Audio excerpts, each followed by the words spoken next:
De novo, quem que é esse homem? Como chegaram nele? Esse homem foi preso na data de hoje, ele tem 55 anos de idade, já possui antecedentes por crimes de violência sexual e importunação sexual. Recentemente, nós fomos procurados ali na divisão de homicídios por duas mulheres. Essas mulheres foram cruciais para que a investigação avançasse. Uma dessas mulheres foi enteada desse suspeito do Martônio durante um grande período. Então, o Martônio ele residiu ali em Quatro Barras, ele estava presente no momento em que a Giovana desapareceu e foi morta, e logo depois ele se divorcia da companheira que ele estava à época e acaba se relacionando com outras mulheres. Ao longo desse percurso, enquanto ele se relaciona com uma dessas mulheres, ele passa a cometer violência sexual contra uma das filhas dessa mulher. Entre os 9 e os 12 anos, essa menina sofre violência sexual. Ela acaba não contando para ninguém, ela é constantemente ameaçada por ele. E nas ameaças, ele sempre cita que ele já havia feito muito mal para uma menina, se ela contasse o que vinha acontecendo para alguém, ela também seria uma vítima. Em alguma das circunstâncias, ele fala assim, eu já fiz mal para uma Giovana, você vai ser a próxima. Essa menina, então, não sabia do caso de Quatro Barras, não sabia do que se tratava, e ela guardou essa informação para ela e esses abusos por muito tempo. Em 2018, quando esse homem, o Martônio, ele é preso por colocar câmeras ocultas no banheiro da lanchonete onde ele trabalhava, no banheiro feminino, essa menina vê essa matéria e ela acaba lembrando de tudo que ela passou e ela resolve então que ela vai denunciar, e ali ela procura um advogado e acaba contando até para a mãe e para todos os abusos que ela sofreu. Quando ela conta dos abusos e procura advogado, ela acaba descobrindo que a Giovana, que ele referia nas ameaças, se tratava da Giovana morta em Quatro Barras. Também ouvimos a mãe dessa menina, que foi uma das companheiras, e ela relata que quando começou a desconfiar dos abusos que a filha sofria, ela acabou pressionando o Martônio, e o Martônio, então, acaba dizendo para ela, você sabe aquele caso de Quatro Barras que eu disse que eu era testemunha? Eu não sou testemunha, eu fui o autor.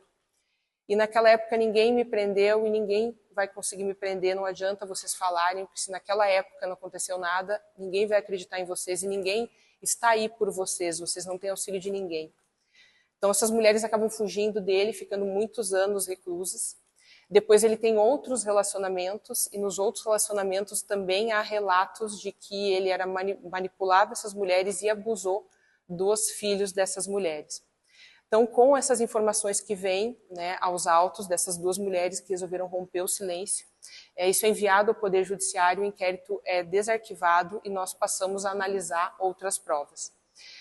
Nós constatamos que no inquérito policial, na época, em 2006, foi figurado ali ele como um dos principais suspeitos também, e policiais relataram no inquérito que chegaram a ir até a casa dele no dia que a menina desapareceu e só a companheira dele estava na residência. A companheira teria dito que no dia do desaparecimento o Martônio estava na casa sozinho. Os policiais relatam que eles viram um colchão com uma mancha, provavelmente de urina, na casa, e que o colchão estava com essa mancha de urina perto da cabeceira. E pediram então para aquela mulher, para ela não mexer em nada, que eles já iam retornar com a perícia. Quando a perícia retorna, essa mulher, companheira à época do Martônio, tinha dado fim ao colchão, destruído o colchão e lavado toda a casa com quiboa e agentes químicos. Lá na casa também, naquela época, foi apreendido um fio de luz que estava grudado, onde o cachorro estava amarrado, e a perícia na época constatou que o fio de luz encontrado na casa do Martônio tem a mesma marca, mesma bitola, mesmo tipo e mesmas dimensões do fio encontrado amarrando a Giovana.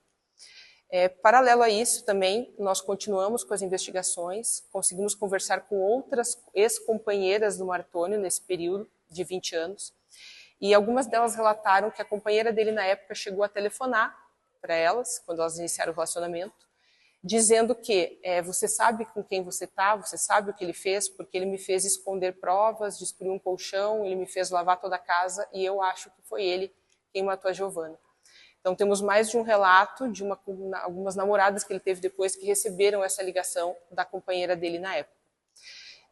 Aliado a isso também, nós sabemos que na época dos fatos foi localizada uma sacola de um mercado ao lado da casa dos ciganos, contendo as vestes da Giovana e uma calcinha suja de urina, que que poderia ter sido periciada com a urina do colchão se não tivesse sido destruído ali pela família do Martoni.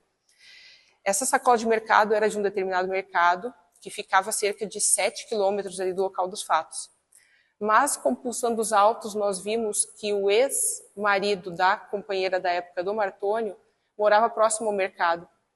Conversamos com ele, em declarações ele disse que ele tinha um filho em comum com aquela mulher e que ele pegava o filho toda semana, ou cada 15 dias, no final de semana, e quando devolvia o filho, levava ele para a casa do Martoni dessa mulher, ele mandava as roupas sujas e alimentos em sacolas desse mercado. Então, isso também é uma evidência que justifica por que essa sacola desse mercado, que é 7 quilômetros do local do crime, estava ali nas redondezas com a roupa da Giovanna.